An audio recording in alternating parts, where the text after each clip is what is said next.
Donc, Madame Fréchette, merci d'être avec nous. Là, on a évidemment assisté, il y a eu des discours, on parle vraiment du lancement d'un partenariat, des partenaires qui s'ajoutent au banc d'essai. Ça a été inauguré en 2023, en octobre 2023. Et déjà, on parle de retombées assez intéressantes en quantique pour le Québec, pour le Canada. De quelle manière ça va nous mettre sur la map, là, j'ai envie de dire, ce projet-là? Eh bien, c'est très important là, ce qui est annoncé comme un partenariat aujourd'hui parce qu'en fait, on annonce le développement d'une plateforme innovatrice qui est un précédent, en fait, et qui va permettre de tester dans des conditions très réalistes des technologies quantiques. Donc, ça va nous permettre, en fait, de tester la validité de nouvelles approches, de nouvelles technologies, et ça va être au service de tous les types d'entreprises, que ce soit des petites, des moyennes, des grandes entreprises et même des start-up, elles pourront avoir accès à ce banc d'essai. Alors, c'est vraiment un élément très stratégique. C'est très intéressant parce que c'est vrai que d'insister sur le fait que ça va profiter peut-être à l'ensemble du tissu économique quand on sait qu'on a surtout des PME au Québec.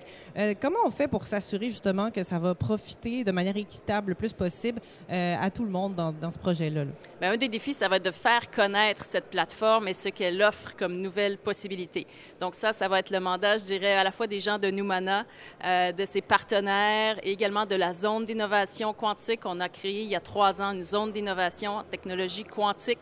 Donc, c'est un des secteurs force qu'on a au Québec et il faut continuer d'innover si on veut se maintenir notre positionnement stratégique à l'échelle internationale et c'est exactement ce qu'on fait aujourd'hui avec ce banc d'essai.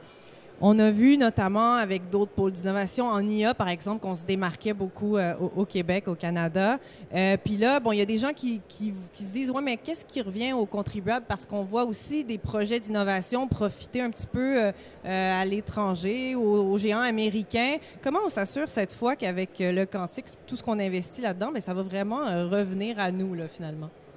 Oui, bien, je pense que c'est en maintenant l'expertise au Québec, également les brevets qu'on pourra aller chercher, que là, le Québec pourra tirer le meilleur parti de ces développements-là qu'on a. C'est une force qui nous est associée. Il va falloir continuer de la développer, cette force-là. C'est notamment en ayant des partenariats avec des gens qui sont des leaders dans le domaine qu'on va parvenir à maintenir ce partenariat et à générer toutes les retombées potentielles pour le Québec, notamment en termes de notoriété, mais également en termes de création d'emplois dans des secteurs nichés, des emplois bien rémunérés dans le domaine du développement, de l'innovation. Alors tout ça, c'est du bénéfice pour le Québec. Et justement, en parlant de partenariat avec le banc d'essai, avec la zone d'innovation district à Sherbrooke, on attire beaucoup d'entreprises de l'international, autant de l'Europe que, là on le voit, on a Honeywell qui vient s'imbriquer dans tout ça, qui est une entreprise américaine. Est-ce qu'on fait pas un peu la démonstration de la résilience finalement des alliances entre le Canada et les États-Unis, même en contexte de tension, j'ai envie de dire, commerciale? Bien voilà, les tensions que l'on a avec les États-Unis, elles sont surtout au niveau de l'administration américaine, de la présidence américaine, avec l'imposition des tarifs. Donc, nous, on demande à ce que soient levés immédiatement ces tarifs. Il faut ouvrir les liens commerciaux entre le Canada et les États-Unis. Maintenant, les partenariats que l'on a avec des entreprises américaines, dans la mesure où les données sont sécurisées, dans ce cas-ci, il n'y a pas d'échange de données sécurisées puisque c'est une plateforme d'essai, donc ce ne seront pas des données comme telles confidentielles qui seront utilisées pour ce banc d'essai. Ce seront des simulations. Alors, de ce côté-là, donc, la sécurité est assurée. Mais dans l'ensemble des partenariats, il va falloir qu'on s'assure de la sécurité, justement, de données qui pourraient être plus sensibles.